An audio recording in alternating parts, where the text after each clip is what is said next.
Assalamualaikum rekan-rekan mahasiswa semua, apa kabarnya? Salam sehat selalu.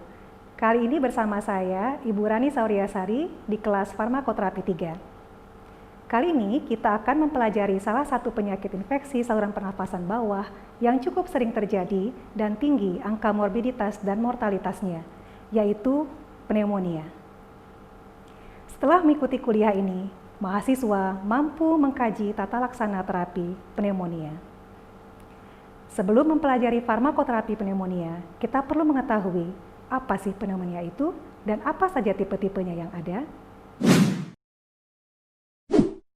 Pneumonia adalah penyakit infeksi yang menyerang paru, sehingga menyebabkan alveoli paru-paru mengalami inflamasi atau reaksi peradangan. Pneumonia dapat disebabkan oleh bakteri, jamur, atau virus.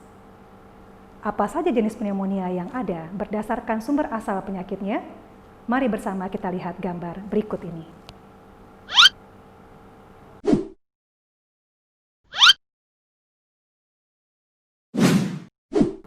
Ada 4 tipe pneumonia berdasarkan sumber asal penyakitnya, yaitu CAP, HCAP, HAP, dan VAP.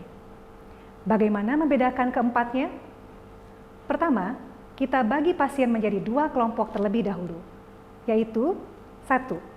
In hospital under 48 hours, atau pasien masuk rumah sakit kurang dari 48 jam dengan diagnosa pneumonia.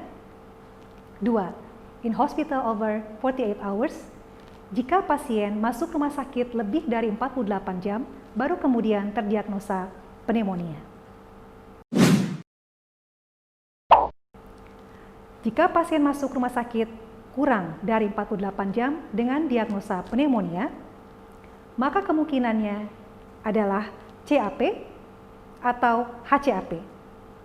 Untuk membedakannya, perlu diketahui faktor risiko berikut.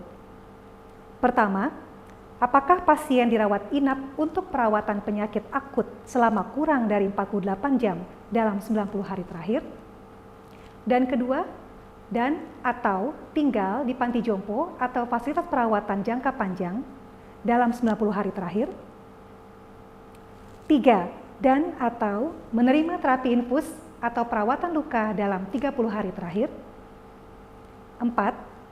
Atau menjalani dialisis dalam 30 hari terakhir.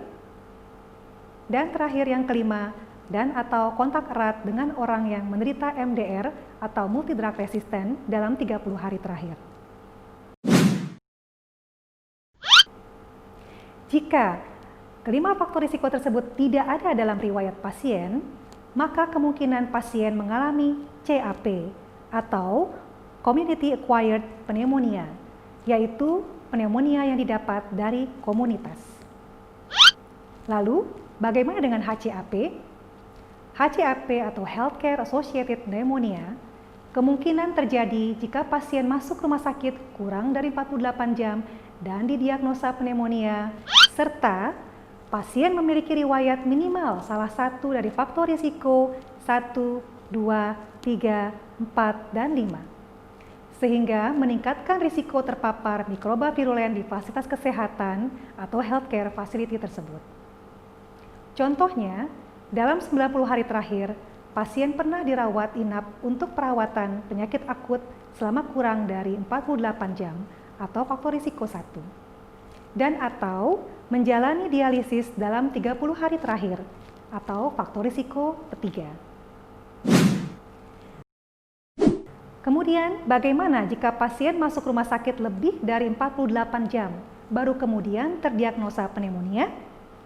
Kemungkinannya adalah HAP atau VAP yang merupakan infeksi nosokomial. HAP atau Hospital Acquired Pneumonia adalah pneumonia yang didapat selama pasien menjalani perawatan di rumah sakit. VAP atau Ventilator Associated Pneumonia adalah pasien kemungkinan terdiagnosa pneumonia diakibatkan pemasangan intubasi endotrakeal dan ventilasi mekanik. Selanjutnya kita akan mempelajari tentang apa penyebab dari pneumonia. Agen penyebab pneumonia bisa berupa bakteri, virus, atau jamur. Contohnya seperti bakteri, Streptococcus pneumoniae, Staphylococcus aureus, Legionella pneumoniae. Kemudian contoh untuk jamur adalah Pneumocystis jirovecii, Blastomyces, Cryptococcus. Kemudian untuk virus, parainfluenza virus, dan respiratory syncytial virus. Selanjutnya, kita perlu juga mengetahui dengan sekilas gambaran klinis pasien pneumonia. Untuk CAP, kita bisa lihat ada dua gambaran klinis pasien yang tipikal dan yang atipikal. Yang tipikal adalah batuk dengan sputum, demam, menggigil, sakit pada dada, dan atau dyspnea atau gangguan pernafasan. Kemudian atipikal, bisa malaise, batuk, demam. Kemudian ada HCAP, HAP, atau VAP. Juga sama gejalanya atau gambaran klinisnya, demam, meningkatnya sekresi purulen pulmonar, meningkatnya leukosit, penurunan oksigenasi, dan untuk VAP terjadi peningkatan kebutuhan ventilator support dan atau pulmonary suction. Kemudian kita harus mempelajari tentang bagaimana menilai tingkat keparahan atau severity assessment dari pneumonia. Severity assessment merupakan metode penilaian yang dilakukan oleh dokter untuk mengidentifikasi dan menentukan tindakan yang tepat atas suatu insiden. Memprediksi risiko mortalitas, manajemen pengelolaan pasien, terutama pemilihan terapi antibiotika empirik, identifikasi mana pasien yang memerlukan perawatan ICU dan mana yang di ruang rawat biasa atau mana yang cukup rawat jalan merupakan manfaat yang didapat dari severity assessment. Ada dua severity assessment yang biasa digunakan dalam praktek klinis. Yang pertama adalah PSI atau Pneumonia Severity Index, terdiri atas 20 variabel yang berbeda. Skor ini lebih baik terutama untuk identifikasi pasien dengan risiko mortalitas yang rendah sehingga cukup mendapat penanganan rawat jalan daripada pasien dengan pneumonia berat yang membutuhkan perawatan di rumah sakit. Namun membutuhkan data yang kompleks dan kelebihannya lebih akurat untuk memprediksi 30-day mortality. Kemudian yang kedua adalah CURB 65, dibuat oleh British Thoracic Society. Assessment ini lebih sederhana, terdiri dari 5 item yang mudah diukur. Dapat dikembangkan terutama untuk mengidentifikasi pasien dengan CAP yang parah dengan risiko mortalitas yang tinggi.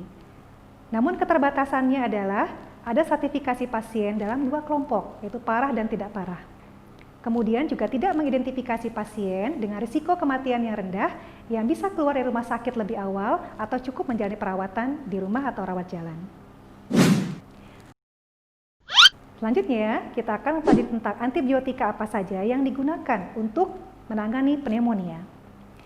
Antibiotika yang cukup luas, secara empirik digunakan antibiotika makrolida seperti azitromisin, claritromisin, eritromisin, kemudian antibiotika golongan tetrasiklin seperti doxycycline, antibiotika beta-laktam seperti cefotaxime, ceftriaxone, ampicillin sulbactam, dan IV antipseudomonal beta-laktam seperti cefepime, imipenem, meropenem, dan piperacillin tazobactam.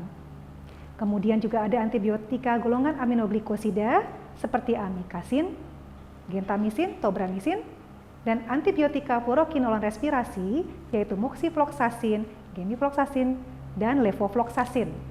Sampai dengan antibiotika yang digunakan untuk community acquired methicillin resistant Staphylococcus aureus yaitu vancomycin atau linezolid. Antibiotika tersebut diberikan tergantung dari sumber penyakitnya, apakah CAP, HCAP, HAP, atau VAP, kemudian tergantung oleh kondisi pasien, apakah pediatri, wanita hamil, atau anak-anak, atau dewasa, dan dari tingkat keparahan pasien yang dibagi menjadi pasien rawat jalan, pasien rawat inap di ICU, pasien rawat inap non-ICU, dan sebagai upaya tindakan pencegahan. Antibiotika tersebut pada awalnya diberikan secara empirik sampai dengan ada hasil pemeriksaan kultur, sputum, atau serologi yang menunjukkan sensitivitas dari agen patogen sehingga bisa diberikan antibiotik yang definitif. Beberapa hal yang perlu menjadi pertimbangan terapi adalah: 1. Apakah pasien adalah pediatri, wanita hamil, lansia, atau dewasa? 2. Apakah pasien alergi terhadap antibiotika beta-laktam? 3. Apakah pasien ada risiko infeksi Pseudomonas? 4. Apakah pasien memiliki risiko DRSP atau Drug Resistant Streptococcus pneumonia? 5. Apakah pasien teridentifikasi mengalami MRSA atau Methicillin Resistant Staphylococcus aureus? Dan keenam, apakah ada infeksi jamur atau virus? Baiklah, untuk lebih jelasnya, kalian dapat melihat tata laksana terapi pneumonia yang terbaru yang bisa bersumber dari 1. Dari Perhimpunan Dokter Paru Indonesia atau PDPI. 2. Center for Disease Control and Prevention dari US Department of Health and Human Services. 3. Clinical Practice Guideline of the American Thoracic Society and Infectious Disease Society of America, atau dari yang lainnya bersumber dari asosiasi profesi atau keilmuan yang terpercaya. Demikian pengantar yang dapat saya sampaikan terkait pneumonia. Semoga seluruh rekan-rekan mahasiswa dapat berdiskusi dengan baik dalam kelompok masing-masing untuk memperdalam tata laksana terapi pneumonia. Terima kasih atas perhatiannya. Sampai jumpa di kelas diskusi. Wassalamualaikum warahmatullahi wabarakatuh.